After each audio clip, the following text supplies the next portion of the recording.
भारत और मलेशिया की मित्रता को मलेशिया के प्रधानमंत्री की भारत यात्रा और प्रगाढ़ करेगी। दोनों देशों के बीच आज 8 समझौता ज्ञापनों पर हस्ताक्षर हुए। इस मौके पर प्रधानमंत्री नरेंद्र मोदी ने भारत और मलेशिया को आतंकवाद के खिलाफ लड़ाई में एकजुट बताते हुए कहा कि दोनों देश आपसी सहयोग को व्यापक रणनीतिक साझेदारी के स्तर तक ले जाएंगे।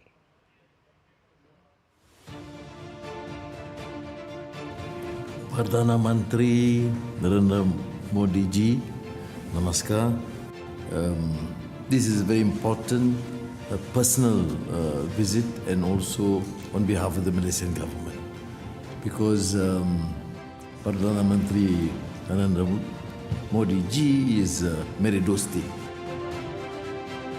एक्सेलेंसी, आपकी मित्रता और भारत के साथ संबंधों के प्रति आपकी प्रतिबद्धता के लिए हम आभारी हैं।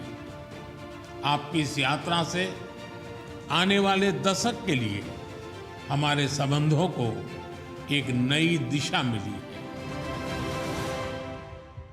आसियान और दक्षिण पूर्वी एशिया के अहम देश मलेशिया के प्रधानमंत्री के साथ भारतीय प्रधानमंत्री की नई दिल्ली में हुई द्विपक्षीय मुलाकात को संबंधों की नई ऊंचाई माना जा रहा है। मलेशियाई प्रधानमंत्री अनवर इब्राहिम का भारत दौरा समग्र आर्थिक सहयोग समझौते की ओर बढ़ता हुआ एक और कदम है। सेमीकंडक्टर, फिनटेक, रक्षा उद्योग, एआई और क्वांटम में हमें आपसी सहयोग बढ़ाना चाहिए। हमने भारत और मलेशिया के बीच कॉम्प्रिहेंसिव इकोनॉमिक कोऑपरेशन एग्रीमेंट के रिव्यू में गति लाने पर बल दिया है। डिजिटल टेक्नोलॉजी में सहयोग के लिए डिजिटल काउंसिल की स्थापना करने का और स्टार्टअप अलायंस बनाने का निर्णय लिया है। भारत के यूपीआई और मलेशिया के पे नेट को जोड़ने के लिए भी काम किया जाएगा। भारत मलेशिया के बीच कुल 8 समझौता ज्ञापन पर हस्ताक्षर हुए, जिसमें स्वास्थ्य, मानव संसाधन, डिजिटल, संस्कृति, पर्यटन, गवर्नेंस और पब्लिक सर्विस फाइनेंस क्षेत्र में सहयोग शामिल रहा। इसके साथ ही 9वें भारत मलेशिया सीईओ फोरम की रिपोर्ट सबमिट की गई। प्रधानमंत्री मोदी ने आसियान में एफटीए को समयबद्ध तरीके से लागू करने की भी मंशा जाहिर की। साथ ही इंडो पैसिफिक क्षेत्र में नियम आधारित व्यवस्था बनाने पर जोर दिया।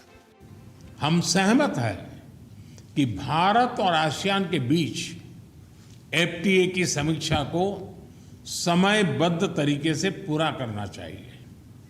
2025 में मलेशिया की सफल आसियान अध्यक्षता के लिए भारत पूरा समर्थन देगा। हम अंतर्राष्ट्रीय कानूनों के अनुरूप फ्रीडम ऑफ नेविगेशन और ओवरफ्लाइट के लिए प्रतिबद्ध है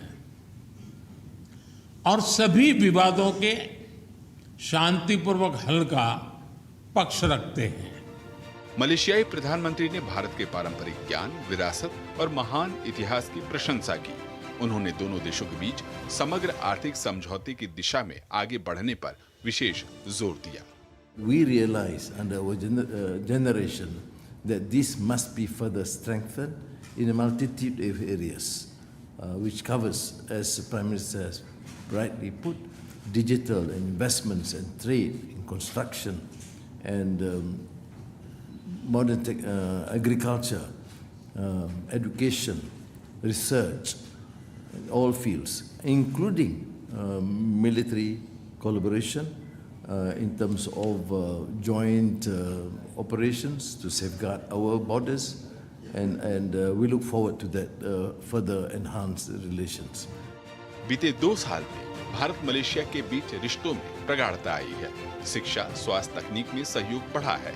उम्मीद है दोनों ही देश साथ मिलकर आर्थिक प्रगति तो करेंगे ही, साथ ही अतिवाद और आतंकवाद के खिलाफ भी लड़ेंगे। तापस भट्टाचार्य के साथ ब्यूरो रिपोर्ट, डीडी न्यूज।